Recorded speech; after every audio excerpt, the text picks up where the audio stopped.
Before you can cultivate a garden, you must know something about gardening. You have got to give your seeds a proper soil in which to grow.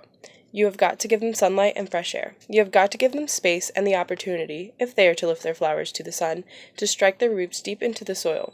And always, do not forget this, you have got to fight weeds. You cannot have a garden if you let weeds overrun it. So if we want to make the world a garden for our children, we must first of all learn the lesson of the gardener. So far, we have not been gardeners. We have only been a sort of silly reception committee. A reception committee at the Grand Central Station of life. Trainload after trainload of children are coming in, day and night. Nameless refugees arriving out of nowhere into the here. Trainload after trainload, many unwelcome, unwanted, unprepared for, unknown, without baggage, without passports, most of them without pedigrees. These unlimited hordes of refugees arrive in such numbers that the reception committee is thrown into a panic of activity. The reception committee arouses itself heroically, establishes emergency measures, milk stations, maternity centers, settlement houses, playgrounds, orphanage, welfare leagues, and every conceivable kind of charitable effort. But still, trainloads of children keep on coming. Human weed crop up that spreads so fast in the sinister struggle for existence that the overworked committee becomes exhausted, inefficient, and can think of no way out.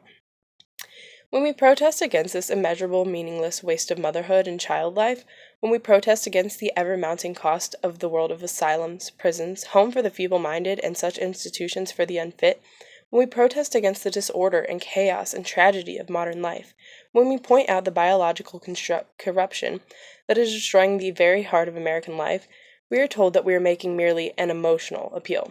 When we point out the one immediate practical way toward order and beauty in society, the only way to lead the foundations of a society composed of happy children, happy women, and happy men, they call this idea indecent and immoral.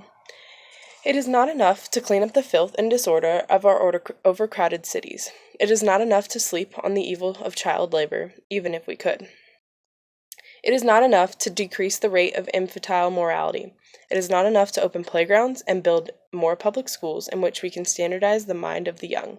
It is not enough to throw millions upon millions of dollars into charities and philanthropies. Don't deceive ourselves that by doing so, we are making the world safe for our children. Those of you who have followed the sessions of this conference must, I am sure, agree with me that the first real stop toward the creation of a child's era must lie in providing the conditions of a healthy life for children, not only before birth, but even more imperatively, before conception. Human society must protect its children, yes, but prenatal care is most essential. The child to be, as yet not called into being, has rights no less imperative. We have learned in the preceding sessions of this conference that if we wish to produce strong and sturdy children, the embryo must grow in a chemically healthy medium. The bloodstream of the mother must be chemically normal. Worry, strain, shock, unhappiness, and forced maternity may all poison the blood of the enslaved mother. The chemical poisoned blood may produce a defective baby, a child foredoomed to idiocy or feeble-mindedness, crime, or failure. Do I exaggerate? Am I taking a rare exception and making it a general rule? Our opponents declare that children are conceived in love, and that every newborn baby converts its parents to love and unselfishness. My answer is to point out to the asylums, the hospitals, the ever-growing institutions for the unfit. Look into the family history of those who are feeble-minded, or behind bars of jails and prisons. Trace the family histories. Find out the conditions under which they are conceived and born before you attempt to persuade us that the reckless breeding has nothing to do with these grave questions. There is only one way out.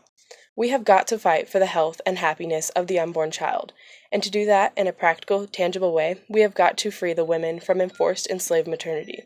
There can be no hope for the future of our civilization, no certainty of racial salvation, until every woman can decide for herself whether she will or will not become a mother, and when and how many children she cares to bring into the world.